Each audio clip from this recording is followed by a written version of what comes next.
Everyone. हमारे आज के गेस्ट का नाम है Sikandar Singh. He is a freelance artist and an art educator और ये चंडीगढ़ में बेस्ड हैं। He has received many awards and has been felicitated in India as well as abroad. So चलिए सिकंदर जी से बातें करते हैं। Before we get into the conversation, don't forget to subscribe to my YouTube channel for many art related videos. Hello Sikandar ji. Hello जी, नमस्कार Thank you जी। for coming on Studio Dialogues and giving me time. Thank you. जी, तो मैं आपसे थोड़ा आपके बारे में पूछूंगी, आपके जर्नी के बारे में पूछूंगी और शुरू करते हैं। सबसे पहले आप बताइए, आपने आर्ट में कब एंट्री किया, मतलब बचपन से या कॉलेज में? I know you went to fine art college, हाँ तो जी, हाँ इसके जी। बारे में कुछ बताइए। बेसिकली मैं ना पंजाब के एक बड़े छोटे से गाँव से बिलॉन्ग करता हूँ। तो जो मेरी जर्नी शुरू हुई है वो मेरे घर से ही शुरू हुई है। तो हमारे घर में पोस्टर्स होते थे या कैलेंडर होते हैं, हम सबके घर में होते थे पहले, आजकल नहीं होते कैलेंडर।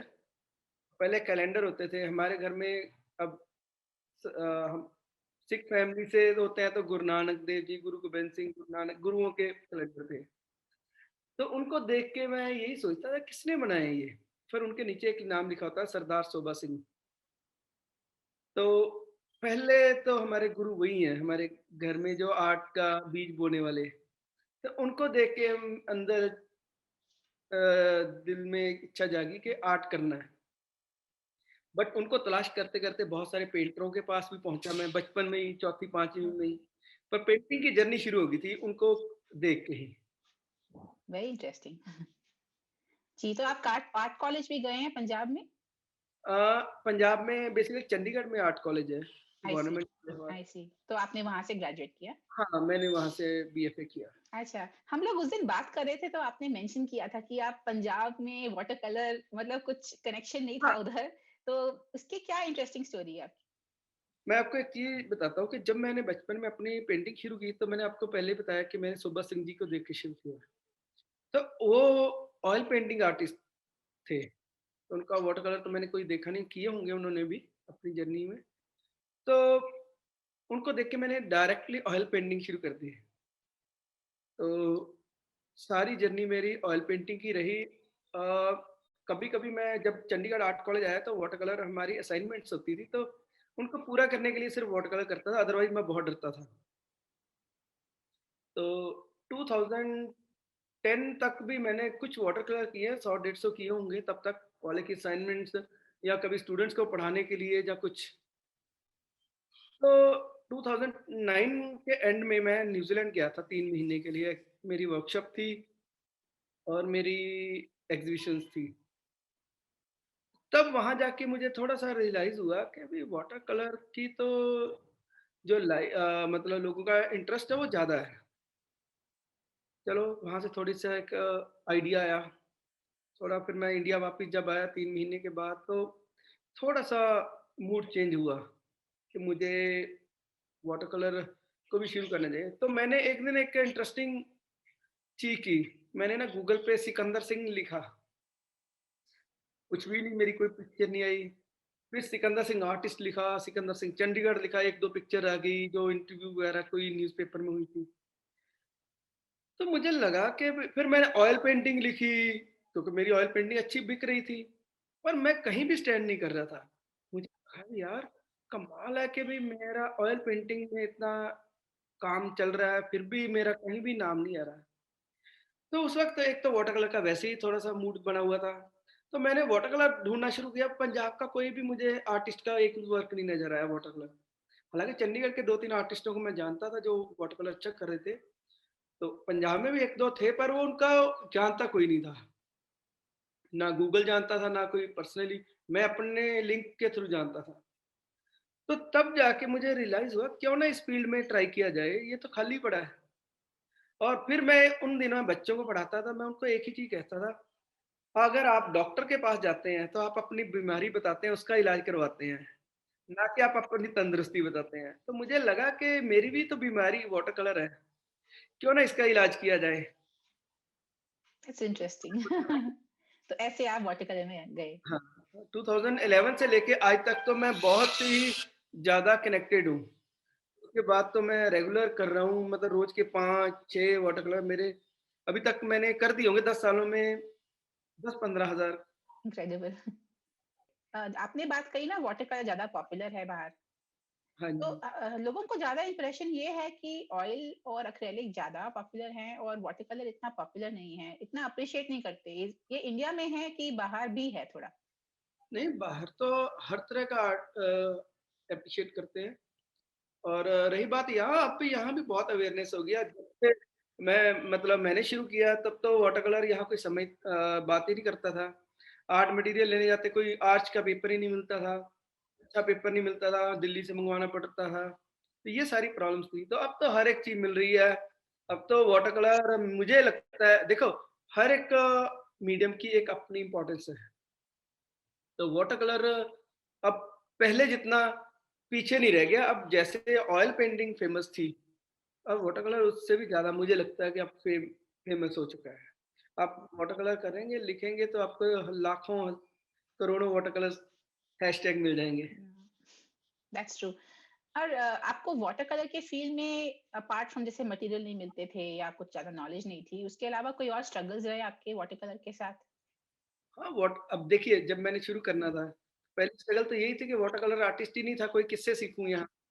तो इतना बजट भी नहीं था और इतना टाइम भी नहीं, क्योंकि 2011 तक तो मेरा शादी भी हो चुकी थी, बेटा भी हो चुका था और सेटिंग भी ज़िंदगी की कर रहे थे। तो मेरे एक ही गुरुदेव हैं वाटर कलर के, जो जिनसे मैंने सीखा है, वो है मिलिंद मलिक सर।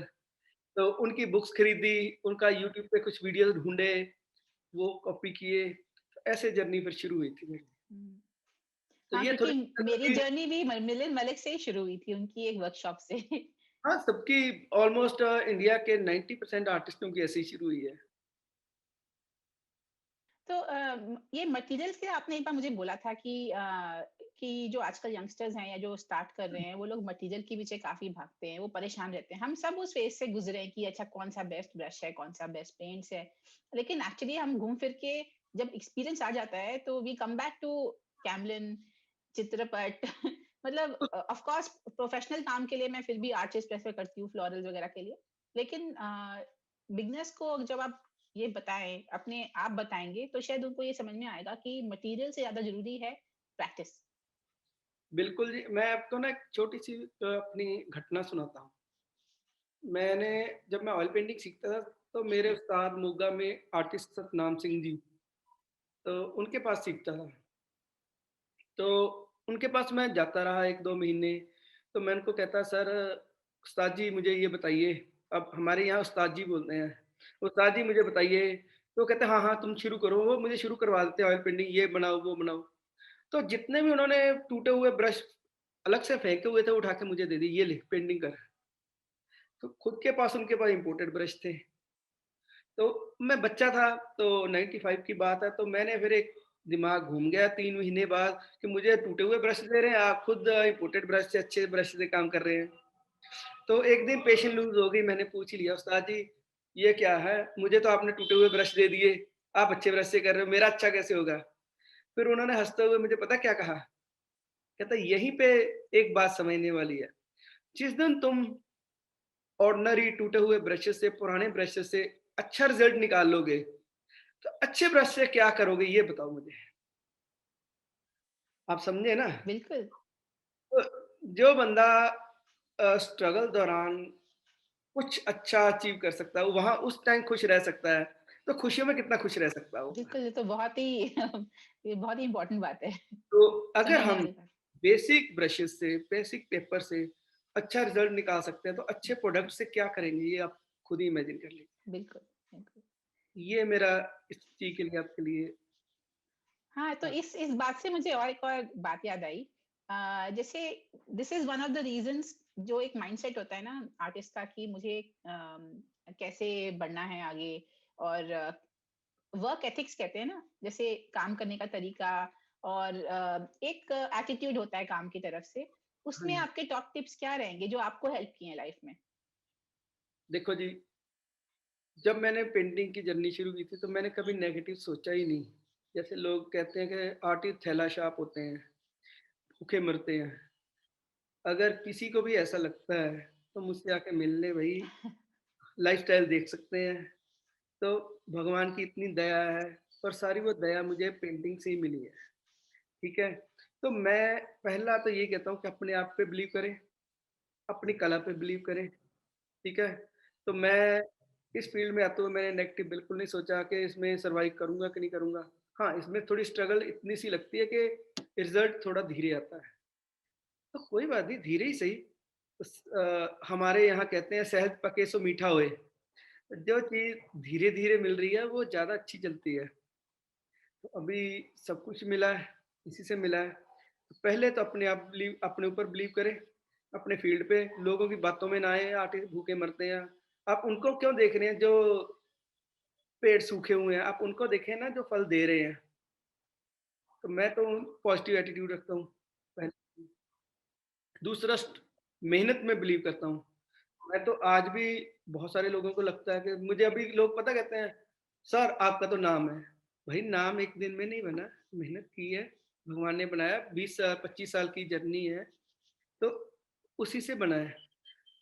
कोई भी एक ही दिन में कोई चीज़ नहीं बनती। आप पूरी मेहनत करें, आप उस नाम को तो देखते हैं, उसके पीछे की जर्नी भी देखें। तो मैं मेहनत आज भी उतनी ही करता हूँ, जैसे मैं बिस्वाल सर आए थे 2019 में यहाँ पे चंडीगढ़, तो मेरे स्टूडियो में यहाँ आए थे, तो उनसे बड़ा इंस्पायर हुआ मैं। वैसे तो ऑलरेडी उनको मैं फ़ॉलो करता रहा हूँ, वो इंस्पिरेशन है, प्रभु सर इंस्पिरेशन है हमारी। तो बिस्वाल सर से मिलने का मौका मिला, तो वो तो सुबह 4 बजे उठ के 5 बजे उठ के तो वो प्लान करते हैं स्केच कि आज मैंने करना क्या है। अरे वो तो तो विशाल सर तो हैरान ही इज अमेजिंग। पहले ठीक है, मैं मेहनत करता था जैसे अंधों में काना राजा, ठीक है ना? तो उतनी सी मेहनत थी, तो उसके बाद मुझे लगा नहीं यार वो इतने अच्छे मुकाम पे पहुँच के आज भी हमसे ज़्यादा मेहनत कर रहे हैं। भाई तुझे क्या हुआ है? मैंने अपने आप को समझाया तो मैंने मेहनत का भी पल्लू और पकड़ लिया, दूसरी बात। तीसरा अगर आप रिज़ल्ट को सोच के ज़िंदगी में कुछ कर रहे हैं, तो मैं यही कहता हूँ फिर आप दुकानदारी करें, ठीक है? कोई और काम कर लें, राशन की दुकान खोल लें, कॉस्मेटिक शॉप खोल लें, कुछ और कर लें कोई। तो अगर आर्ट ही करना है तो आर्ट को पहले एन्जॉय करें। ठीक है? तो मैं ये कहता हूँ कि आप हाँ, रिज़ल्ट मिलेगा ये तो होता ही नहीं अगर आप कुछ 10 कदम चलते हैं, तो 10 कदम पे तो पहुँचेंगे ही ना आप, ठीक है? रिज़ल्ट तो मिलेगा, पर ये सोच के कि मैं 10 कदम चलूँ तो वहाँ तक पहुँच जाऊँ, तय करेंगे तो वो मुझे तो आर्ट में अच्छा नहीं लगता ये। मेरे पास अभी भी अगर मैंने बताया कि 10 से 15,000 वर्क किए हैं, अगर ये सोचता कि बिकेंगे सारे, तो शायद मैं करता ही ना। अब मैं करता रहा हूँ तो मुझे कई बार क्या पेंटिंग कोई खरीदता कहता है मुझे ना आपकी 3 साल पुरानी ये स्नैपशॉट लेके भेजते हैं स्क्रीनशॉट कि ये पेंटिंग चाहिए। तो मैं उनसे 1 हफ्ते का टाइम लेता हूँ, मैं कहा 1 हफ्ते बाद मैं बताता हूँ। तो वो अगले दिन फिर पूछते हैं सर हुआ कुछ कितने की पड़ेगी? मैं कहा सबसे बड़ी बात ये है बेचने की प्रॉब्लम नहीं है। अब इतने वर्क्स में से ढूँढनी मुश्किल है कि कहाँ पड़ी है वो। बिल्कुल। तो वही चैलेंज होता है अब और ये नहीं है कि चीज़ें तो बिकनी है। ना भी बिकेंगी तो मुझे खुशी मिल गई प हम कमा रहे हैं कि हमें खुशी मिले। अब पेंटिंग करते ही खुशी मिल गई तो कमाई तो पीछे आती है तो अच्छी बात है, नहीं तो कोई प्रॉब्लम नहीं। जी। तो ये इससे 3 इससे एक और बात मुझे पूछनी थी आपसे। जैसे आपने कहा कि पेंटिंग बिकी, नहीं बिकी, ठीक है, इसके इसको सोच के तो पेंटिंग नहीं बनाता है आर्टिस्ट। आर्टिस्ट तो उसको एक्सप्लोर करते करता हैं, है। किसी को आजकल टच बहुत कर गई, करते हैं। किसी को बहुत सारे कनेक्ट। करते हैं आजकल। मुझे बहुत सारे यही कॉल करते हैं सर मैंने एक पेंटिंग बनाई है तो मैंने बेचनी है कहाँ पे? मैं कहा आपने कितनी बनाई है? कहते मैंने 6-7 बनाई है।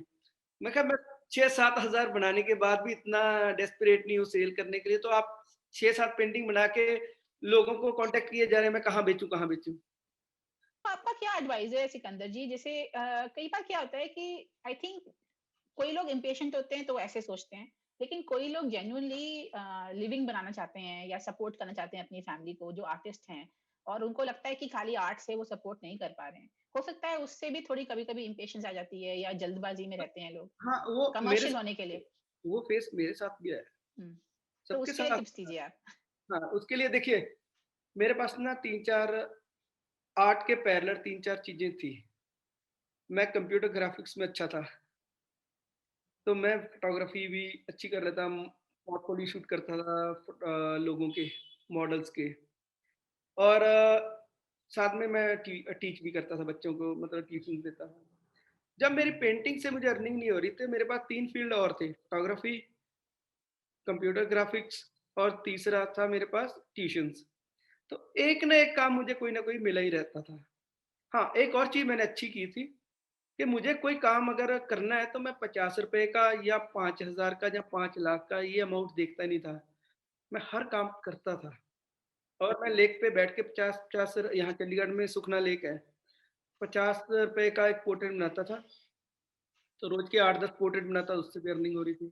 तो मतलब जब सोचा ही हुआ है कि भई हाँ, इवन एक बार तो मैंने ये भी सोचा था कोई बात नहीं आर्ट को ज़िंदा रखने के लिए क्या हो गया रिक्शा चलाना पड़ेगा ना। तो मैं तो रिक्शा का लाइसेंस भी बनवाने चला गया था यहाँ पे ऑफ़िस में। तो उनसे लाइसेंस के लिए लाइन में भी खड़ा था। तो मुझे था कि आर्ट को ज़िंदा रखना है तो डाइट तो कहीं और से कर लो अरेंज। पर ये नहीं कभी सोचा था कि आर्ट से नहीं अर्निंग होगी तो इसे छोड़ दूँगा। ये पे आपका ना इम्तिहान होता है। जब आप वो इम्तिहान क्रॉस कर जाते हैं तो पीछे-पीछे पैसा दौड़ता है। ये सच बात है। आप सब्र बना के रखें और आर्ट को सबसे ज़्यादा ज़रूरी चीज़ क्या चाहिए आपको पता है? जो मैंने पहले बोली विश्वास, मेहनत और उससे भी ज़्यादा सब्र। जिसके पास ये तीनों चीज़ों का कॉम्बिनेशन नहीं है तो शायद वो रुक जाएगा कहीं न कहीं। ये प्रॉब्लम है ना, आजकल सब इंस्टाग्राम और फेसबुक के पीछे भाग रहे हैं और वो ये कि वो भागे, वो सही प्लेटफ़ॉर्म है, वो मना नहीं कर रहे, पर आप डेस्परेट होके ना भागें कि मुझे तो एक ही दिन में स्टार बनना है। एक दिन में स्टार तो कोई जो जितनी जल्दी चीज़ ऊपर जाएगी जितनी स्पीड से उतनी स्पीड से नीचे भी आती है। वो इनफैक्ट रहता है। इससे बात याद आई कि यूट्यूब तो एक बहुत बड़ा प्लेटफॉर्म है एक्चुअली, है ना? मुझे लगता है अच्छा प्लेटफॉर्म भी है फॉर लर्निंग, फॉर टीचिंग, जो भी, और इंफॉर्मेशन के लिए। और आप काफी सालों से यूट्यूबर हैं, आई थिंक 50,000 तक ऑलमोस्ट यू हैव सब्सक्राइबर्स। हाँ जी। तो इसके जर्नी के बारे में कुछ बताइए आप, क्योंकि मैंने भी यूट्यूब चैनल स्टार्ट किया, लेकिन मेरे को इतना पता चल गया है कि इसमें मेहनत और कंसिस्टेंसी बहुत चाहिए, उसके बिना ये नहीं कर सकते हैं। मैं ना एक चीज़ आपसे शेयर करता हूँ। मेरी लाइफ़ की सबसे पहले जो सब बोलते हैं ना कि आपकी बिगेस्ट सपोर्ट क्या है? वहाँ से बात शुरू करते हैं। हाँ, तो मेरी बिल्कुल। लाइफ़ की कुछ जैसे पहले तो पेरेंट्स मेरी बिगेस्ट सपोर्ट हैं। उसके बाद मेरी फैमिली, मेरी वाइफ़ और बेटा। फिर उसके बाद मेरे टीचर्स, फिर उसके बाद मेरे फ्रेंड्स। अब इनके बाद एक उससे भी बड़ी सपोर्ट है मेरी ज़िंदगी की, वो है मेरे स्टूडेंट्स और फॉलोअर्स, फॉलोअर्स भी कह सकते हैं। अब वो कैसे हैं मैं प्रैक्टिकली बताता हूँ आपको। मेरा यूट्यूब चैनल किसी मेरे स्टूडेंट्स ने मुझे गाइड किया था सर 2008 में मैंने पहला वीडियो डाला था। तो तब मेरे पास मोबाइल था तो मेरे एक स्टूडेंट ने पता नहीं कैमरा था कुछ मुझे याद नहीं। मेरे स्टूडेंट ने कहा सर आपका वीडियो बनाता हूँ मैं। तो मैं कसौली में बैठ के वाटर कलर कर रहा था। उसने वीडियो बना दिया और एडिट करना सिखाया मुझे। कहता आप यूट्यूब पे डालो। मैं यार क्या करें? कहता सर डालो बहुत अच्छी जगह है आप भी डाला करो। उस वक़्त 2-4 वीडियो मैंने उन उसके इन्फ्लुएंस में डाल दिए। तो अभी कौन स्टूडेंट था सॉरी मुझे नाम भी याद नहीं आ रहा उसका भी मतलब मैं सोच रहा हूँ, अगर याद आया तो मैं बता दूँगा। तो उसके बाद धीरे-धीरे मैंने फिर छोड़ दिया वो चैनल। फिर उसके बाद धीरे-धीरे मैंने डालता रहा, कुछ सालों बाद नए स्टूडेंट आए, "सर और वीडियो डालो और वीडियो डालो।" मैंने कभी सोचा नहीं था उसके सब्सक्राइबर्स बढ़ेंगे। पर 2008 में मेरे पास एक मेरा और स्टूडेंट आया अमन। तो उसने मुझे एक दिन कहा, "सर आपके तो 5,000 पता नहीं 6,000 से ज़्यादा फॉलोवर हैं, तो आप सब्सक्राइबर्स हैं, तो आप क्यों नहीं इसे मोनेटाइज़ करते?" मुझे पता ही नहीं था मोनेटाइज़ क्या होता है। तो उसने कहा, "सर एक ही चीज़ है, एक सेटिंग चेंज करनी है, आप अपना अकाउंट लॉगिन करके मुझे पकड़ाइए।" उसने लॉगिन किया तो मोनेटाइज़ करवा दिया। तो उस वक़्त मेरे वीडियोज़ पे ऐड लगनी शुरू हो गई। तब से लेके मेरे फॉलोअर्स तो जैसे सब्सक्राइबर्स तो बढ़ ही रहे थे और बढ़ ही गए हैं, वो 50,000 के अराउंड आ गए। इन दिनों मतलब तब से लेके आज तक बिना मतलब के मुझे 3-4 लाख रुपया भी पहुँच गया है। तो वो ना करता तो नहीं आता। तो मैं अमन को भी थैंक्स करता हूँ। सो मैं यही कह रहा था कि मेरे स्टूडेंट्स भी मेरी बड़ी स्ट्रेंथ हैं। तो मेरी पावर है वो, तो मैं थैंक्स करता हूँ सबका और जैसे मेरी कई बार लाइटिंग अच्छी नहीं होती, तो मुझे एक दिन मेरे किसी फॉलोवर ने मैसेज किया, "सर आपकी ना वीडियो में ब्लिंकिंग चल रही है।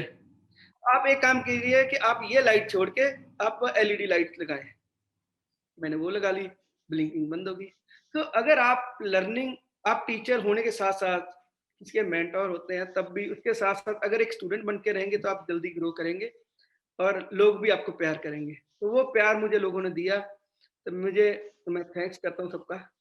तो वो मेरी लाइफ की एक अच्छा मुझे लगता है पहलू है। Very nice. तो ये बहुत इंस्पिरेशनल बात है कि हर इंसान स्टूडेंट ही रहता है ना जिंदगी भर, चाहे कहाँ मानते भी नहीं हो। नहीं मानते। नहीं मानते हैं लोग, नहीं, शायद एक्नॉलेज। बहुत सारे लोगों का मैं प्रोफाइल देखता हूँ, तो मैं रिक्वेस्ट करता हूँ प्लीज़। हाँ, लोग कहते हैं मैं सेल्फ टॉट हूँ। सेल्फ टॉट दुनिया में कोई भी नहीं है, या मतलब मुझे नहीं लगता। सेल्फ टॉट आप पैदा होते सब कुछ बिना किसी को देखे, आप सेल्फ टॉट तब होंगे आप जंगल में पैदा हुए थे, वहाँ कोई नहीं मिला आपको, फिर आप कुछ बन के दिखाए हैं। जब आपने किसी की पेंटिंग को देख के कुछ सीख लिया, किसी के वीडियो को देख के सीख लिया, सेल्फ टॉट क्या हुआ? बिल्कुल। नहीं, self taught is the wrong word actually, it should be, मतलब कॉलेज एजुकेशन आर्ट में रही कि नहीं रही, हाँ, ये वो एक्चुअली लोग सेल्फ टॉट उसको बोलते हैं जो आर्ट स्कूल नहीं गए हैं। हाँ, बट लोग मैं मुझसे बात करते हैं ना, तो मुझे उल्टा यही कहते हैं, नहीं-नहीं हमने तो कहीं से नहीं सीखा, हम तो अपने आप। मैं वो तो हो कहता ही हूँ नहीं सकता पढ़ते ना। रहने से सीखा होगा, तो ऐसे तो लिखने को तो। पर मेरे तो गुरुदेव हैं, सीधी-सी बात है। मैंने तो मलिक सर से बहुत, उनसे उनको भी पता है कि मैं उनसे अभी मिला हूँ पिछले साल, 1-2 सालों से मिला हूँ, पर बहुत सालों से उनसे सीखता आ रहा हूँ। तो सेल्फ टॉट तो नहीं हूँ मैं। हाँ, सो प्लीज़ नई जनरेशन को मैं ये कहूँगा, ये किसी को क्रेडिट देने से आप छोटे नहीं होने वाले। कोई भी काम देख के इंस्पायर होके आप चल रहे हैं ना, तो कभी-कभी मेंशन कर दिया करो, आपको भी खुशी मिलेगी, सामने वाले को भी खुशी मिलेगी। नहीं, नहीं, इसके मुझे हर आपकी ये बहुत बात अच्छी लगी थी। उस दिन भी हम लोग बातें कर रहे थे, तो मुझे ये बात आपकी बेस्ट लगी कि आप में वो गिविंग सेंस भी है कि जिसको ड्यू है, उसको आप उनका ड्यू देते हैं, और लोगों को साथ लेके आगे बढ़ना बहुत ज़रूरी है। ये चीज़ मैं भी बहुत मानती हूँ कि अकेले आप कहीं नहीं जा सकते, इतना बोरिंग लाइफ़ होगा। लोगों के साथ जाना मेरी है। तो वर्कशॉप भी होती है, तो मेरे साथ 4-5 लोग जाते ही हैं हमेशा। सर, टीचिंग से मुझे याद आया, एक एक और क्वेश्चन था मेरे लिए, आपके लिए। आपने शायद मुझे बताया था 2019 में यू स्टार्टेड टीचिंग ऑनलाइन। हाँ जी, हाँ जी, बिल्कुल। तो इनफैक्ट कोरोना के पहले आपने स्टार्ट कर लिया था। ये अभी आपको मैंने एक चीज़ बताई थी कि मेरी जो स्ट्रेंथ था, मेरे फ्रेंड्स भी हैं। अब वो सारी चीज़ें मैं मेंशन कर सकता हूँ कि कहाँ-कहाँ उनका रोल है मेरी लाइफ़ में। मेरा एक टेक्निकली मेरा 2 लोग मेरी लाइफ़ में, एक फ़ोटोग्राफ़र है, वीडियोग्राफ़र बेसिकली। तो वो है यहाँ जसबीर पट्टी। तो वो है एक मेरा फ्रेंड, तो वो डॉक्यूमेंट्री शूट करता है। तो मुझे उसने कैमरा के बारे में बताया कि ये कैमरा बड़े अच्छे होते हैं, तो आप इससे वीडियो बनाओ तो बहुत अच्छे बनेंगे। चलो, वो मेरी नॉलेज उसने इकट्ठी कर दी। फिर 2019 में मेरा एक स्टूडेंट यहाँ से अब्रॉड चला गया, तो मुझे कहता सर आप ऑनलाइन पढ़ाओ मुझे। तो मुझे पता नहीं था, फिर मैंने एक टेक्निकली मेरा एक फ्रेंड है निशांत जौहर, उनको फ़ोन किया, यार भी मुझे तो ऑनलाइन पढ़ाना है, तो बताओ बेस्ट प्लेटफ़ॉर्म क्या है? तो उन्होंने मुझे 3-4 बताए, तो उन्होंने कहा ज़ूम जो है ना सबसे बेस्ट है। तो आप इसे ट्राई करो। तो मैंने उनके कहने पे वो ट्राई किया, तो उनका 40 मिनट का तो पहले वो फ्री वाला ट्रायल यूज़ किया। तो जब मुझे वो स्टूडेंट मिला, तो मैंने तभी वो पेड कर लिया। तो मुझे था अगर पैसे आ रहे हैं तो पैसे पे करने में क्या जा रहा है? इतना ज़्यादा है भी नहीं एक्चुअली, इट इज़ क्वाइट हाँ, तो मिनिमल। हाँ, तो उसके बाद मेरे पास 3 स्टूडेंट और लुधियाना से, और एक लड़की बाहर से थी कहीं। 3 स्टूडेंट मैंने पूरा 19 में पूरा पढ़ाए। सिर्फ़ 3 स्टूडेंट ही पढ़ाता रहा, लोगों को बताता रहा, कोई सुनता नहीं था। और जैसे ही कोविड आया, शायद मुझे लगता है कि पहला आर्टिस्ट था जो डिजिटल प्लेटफ़ॉर्म पे ऑलरेडी चल रहा था इंडिया में तो। तो वो मुझे बड़ा हेल्पफुल रहा। अब लोग जागरूक हो चुके हैं, मेरे पास अभी हमेशा क्वेरीज़ तो रहती रहती हैं, तो 10 से 15 क्लासेस मेरी हफ़्ते में मिनिमम रहती हैं, ये ऑनलाइन की। सिकंदर जी, थोड़े से आप टिप्स दीजिए, ये ऑनलाइन क्लासेस जब लेते हैं आप, तो हाँ जी। जैसे मैं भी लेती हूँ क्लासेस ऑनलाइन, लेकिन मेरे थोड़े चैलेंजेस हैं इसमें, मुझे लगता है। एक चैलेंज ये है कि वन ऑन वन सिखाना थोड़ा सा मुश्किल जाता है, टाइम वाइज अपना देना, लेकिन डिपेंड हाँ, करता है मैं ना। हाँ, तो मैं सिखाता हूँ, तो उसका मुझे देखो, एक तो वन ऑन वन में थोड़े से चार्जेज़ थोड़े से ज़्यादा रखता हूँ, number 1। Number 2, one on one में भी मुझे मज़ा आता है, क्यों? क्योंकि मेरे पास यूट्यूब के लिए ना मेरा कैमरा मैंने डीएसएलआर लगा रखा है, तो वो हमेशा मेरी हर क्लास को रिकॉर्ड करता है। तो वो वन ऑन वन भी मैं सिखा रहा हूँ, तो वो भी वीडियो रिकॉर्ड कर रहा हूँ, तो मैं आने वाले जो प्लेटफ़ॉर्म है उनके लिए रिकॉर्डिंग करके रख रहा हूँ। इसलिए मैं जब भी मेरे पास टाइम होता है तो मैं ये मैटर नहीं करता है मेरे पास वन ऑन वन पढ़ रहा है कोई या ग्रुप पढ़ रहा है। तो उसके लिए मेरे पास एक अलग कैमरा रिकॉर्डिंग के लगा रखा है, तो मेरे लिए तो वो यूट्यूब का काम भी कर रहा है साथ में। हाँ जी। हाँ, एक्चुअली यही तो है, सिस्टम्स अपने एक्सट्रीम में हो जाते हैं थोड़े टाइम के बाद, कि वो आई थिंक इक्विपमेंट अपना अच्छा रखना चाहिए शुरू में, इसलिए तो मेरे पास आपके मैंने 3 कैमरा 4 कैमरा लगा रखे हैं यहाँ मेरे स्टूडियो में। अभी मेरे पीछे देख रहे हैं ये एक रॉड आपको दिख रही है, मेरा बेड पे बैठा हूँ मैं अपने, तो इसके पीछे भी अगर आप देख रहे हैं तो यहाँ भी मेरे पास कैमरा का सेटअप लगा रखा है। कभी नहीं मूड हुआ मेरा क्लास लगाने का तो मैं बिस्तर में बैठ के, ठंड है यहाँ पे बहुत, तो यहाँ बिस्तर में बैठ के भी मैं क्लासेस ले लेता हूँ। कई बारी फॉरेन ऐसी रात को क्लास लेनी होती है, तो उसके लिए भी कैमरा स्टैंड लगा रखा है मैंने वॉल पे।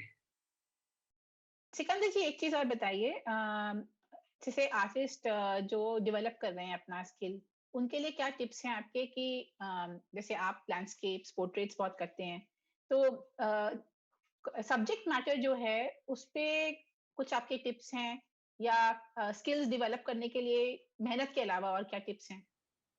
देखो, मेहनत के अलावा तो कोई बचता ही कुछ नहीं। जब मेहनत कर रहे हैं, तो पहले तो स्केचिंग के ऊपर पूरा फ़ोकस कीजिए। बहुत सारे लोग कहते हैं मुझे स्केचिंग नहीं पसंद, मुझे वाटर कलर पसंद है। जब आपका बेस ही स्ट्रॉन्ग नहीं होगा तो आप कैसे आगे बढ़ेंगे? बिल्कुल। स्केचिंग सबसे ज़रूरी है, खूब स्केचिंग करें। तो फिर उसमें अपना कोशिश करें कि आप सब्जेक्ट के पीछे ना भागें, आपका एक टेस्ट होता है। मुझे लगता है कि मुझे चने पसंद है, तो मैं चने खाना पसंद करूँगा, खुशी से खाना पसंद करूँगा। जो चीज़ नहीं पसंद, उसे मैं खुशी से नहीं खाऊँगा। तो आर्ट में सब्जेक्ट चूज़ करने के लिए आपको एफर्ट करने की ज़रूरत नहीं है। आपका टेस्ट होगा एक, जैसे आप मैं देख पा रहा हूँ शायद आपको फ्लावर्स बनाने पसंद है, जी। फ्लावर्स लगे हुए हैं। तो वो टेस्ट होता है आपका, तो आप उसे फ़ॉलो करें, ना कि ये देखें कि लोगों को क्या पसंद है। और लोग मुझे ये कहते हैं पोर्ट्रेट बनाओ, मेरा फ्लावर्स में इंटरेस्ट है, तो आप उनको सीधा जवाब दे दें, नहीं भई मैं फ्लावर्स में अच्छा हूँ या अच्छी हूँ, आप उसे फ़ॉलो करें। हाँ, मुझे लगता है कि भई अगर आपका इंटरेस्ट पूरा है कि आपको लैंडस्केप भी पसंद है, फिर आप सबकी प्रैक्टिस करें। पर ये कभी ना भूलें कि भई आपका इंटरेस्ट क्या है, उसको छोड़ के ना कुछ दूसरे के पीछे भागें। हुँ, क्योंकि इंटरेस्टिंग चीज़ होगी तो आप दिन-रात मेहनत कर सकेंगे, हुँ। इंटरेस्टिंग नहीं होगी तो थोड़ी देर में बाद ऊब जाएँगे आप। तो मतलब आप ये नहीं कहेंगे कि डिफरेंट सब्जेक्ट एक्सप्लोर करने के बाद अब देखिए आपको किसमें मज़ा आया, या म अपने आप ही माइंड सिलेक्ट करेगा कि मुझे ये बनाने का मन है? आप मान लो आपका पहाड़ों में जाने का मूड है, ठीक है? हुँ, आप ऐसा थोड़ी करेंगे कि अभी पहले आप मनाली जाएँगे, फिर आप शिमला जाएँगे, सोचेंगे हाँ, मुझे कहाँ जाना था। आप वहीं से बैठ के ही तय करेंगे, नहीं यार मुझे उसके भी बारे में पता है, मेरा इंटरेस्ट मनाली की ओर है ज़्यादा, फिर आप मनाली की ओर निकलेंगे, बिल्कुल। ठीक है ना? तो जी। दोनों चीज़ें इकट्ठी करके करेंगे तो आप फिर कन्फ्यूज़ ही रहेंगे, दोनों का मज़ा नहीं आएगा। आप अपना इंटरेस्ट ढूँढें। हाँ, बिल्कुल। कभी-कभी मूड स्विच होता है कि भई हाँ, आज मेरा तो जी ये करने का मूड है, तो आप करें, पर आवाज़ आनी चाहिए अंदर से, दिल से आनी चाहिए मुझे ये करना है। लोग कहते हैं इसलिए करना है, फिर ना करें। बिल्कुल, बिल्कुल। ठीक है सिकंदर जी, अब मुझे थोड़ा अपने बारे में बताइए, मतलब आप पर्सनली आपकी हॉबीज़ या आपका क्या इंटरेस्ट है आपकी फैमिली के बारे में? जस्ट अपने बारे में बताइए। देखो जी, मैं बड़ा सीधा-सा इंसान हूँ, मतलब बीवी और बच्चा मेरे यानी यहाँ पे हैं। और उसके अलावा जो स्टूडेंट्स हैं वो मेरी स्ट्रेंथ हैं। तो उनके साथ हमारा बॉन्ड बहुत अच्छा है। अभी मुझे 2002 से लेके अभी तक 19 साल हो गए पढ़ाते हुए। तो 19 सालों में इतने स्टूडेंट्स के साथ हमारा इतना अच्छा बॉन्ड है कि हमारा कोई भी कुछ मान लो आज मेरे बेटे का बर्थडे आ रहा है, तो उसके लिए हम लोग कभी भी किसी भी इवेंट को प्लान करके इनविटेशन नहीं प्रिंट करते, क्योंकि हमें खुद नहीं पता कि वो कैसे होने वाला है। तो हम लोग मस्ती बहुत करते हैं, तो हमारा हर दिन एक त्योहार की तरह जाता है। शाम को रोज़ पार्टी होती है, यहाँ पे मैगी बनती है, पकौड़े आते हैं, डांस होता है। ये कहीं भी मेरे स्टूडियो में देखेंगे तो आपको स्पीकर बड़े-बड़े नज़र आ जाएँगे, तो फ्लोर खाली नज़र आ जाएगा डांस के लिए। अरे तो वाह! घूमना हमारी सबसे बड़ी हॉबी है और घूमते भी हम लोग अपने स्टूडेंट्स को लेके फ्रेंड्स को लेके वो हमारा ट्रैवलिंग तो हर महीने रहती है 1-2 बार तो।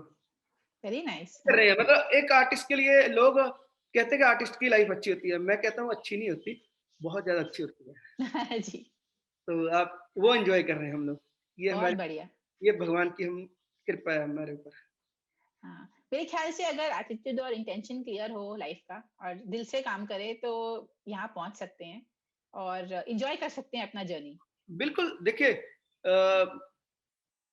जर्नी ही लाइफ है।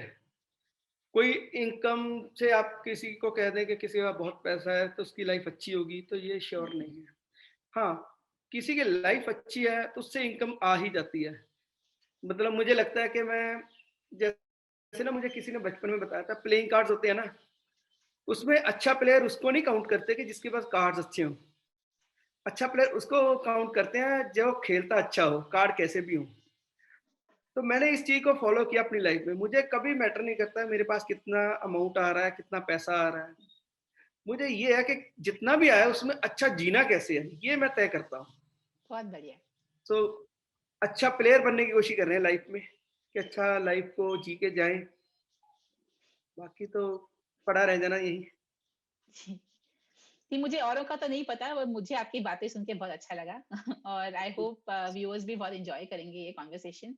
सो चलिए, thank you so much Sikandar ji. Thank you, मतलब मुझे बहुत अच्छा लगा कि मैंने आपको कॉल किया ऐसे ही, आप मुझे जानते नहीं थे लेकिन आपने अपना टाइम भी दिया और इतनी इतनी सारी बातें की और थैंक शेयर किया। तो मुझे मुझे बड़ा अच्छा लगा। I am very grateful to you. Thank you so much. Thank you ji. I really enjoyed getting to know Sikandar ji and hearing about his journey. His dedication to his art and focus is very inspiring. I liked his positive attitude towards the people around him, his students, his mentors, and his friends. And his top tips were just have a very positive attitude, work very hard, have patience, and above all, believe in yourself. Do let me know in the comments on YouTube if you like this video and also if you'd like me to have a conversation with an artist of your choice. Thanks for watching and see you soon.